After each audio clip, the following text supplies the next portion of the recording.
అని ప్రజలు తిరస్కరించారు. వారి పాలన చూశారు, వారి యొక్క పాలన తీరులో జరిగినటువంటి పరిణామాలు చూశారు, వారిలో వచ్చినటువంటి మార్పును చూశారు. అన్నీ పరిశీలించిన తర్వాత తెలంగాణ ప్రజలు ఒక నిర్ణయం తీసుకున్నారు, కాంగ్రెస్కు పట్టం కట్టారు.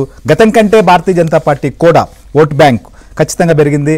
7% ఉన్నటువంటి ఓట్ బ్యాంకు 14% వరకు కూడా పెరిగాయి. ఇవాళ జాతీయ కమిటీ సమావేశాల్లో కూడా ఈ విషయాన్ని ఓపెనింగ్ రిమార్క్స్లో నడ్డా ప్రస్తావించినటువంటి పరిస్థితిని మనం చూసాం. అయితే గత కొద్ది రోజుల నుంచి కొంతమంది బీఆర్ఎస్ సంబంధించినటువంటి నాయకులు బీజేపీతో పొత్తుండబోతోంది, ఢిల్లీ స్థాయిలో చర్చలు జరుగుతున్నాయి, ఆ సీటు మాదే ఈ సీటు మాదే అనేటువంటి ఒక కొత్త వాదనని కొంత లీక్స్ ద్వారా కావచ్చు, కొంత చర్చకు దారి తీస్తున్నటువంటి పరిస్థితి. ఎందుకంటే ప్రస్తుతం ఎన్నికలలో ఓటమి చవి చూసిన తర్వాత దాంట్లో నుంచి ఇంకా బయటికి రాలేనటువంటి పరిస్థితి అసెంబ్లీ సమావేశాల్లో చూస్తున్నాం, బయట జరుగుతున్న పరిణామాల్లో చూస్తున్నాం.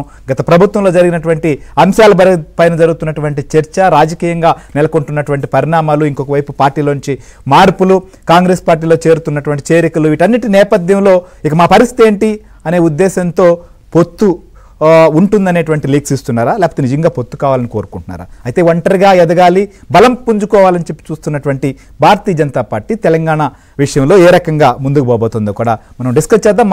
మనతో పాటు మాజీ పార్లమెంట్ సభ్యులు, అలానే సీనియర్ నాయకులైనటువంటి కొండ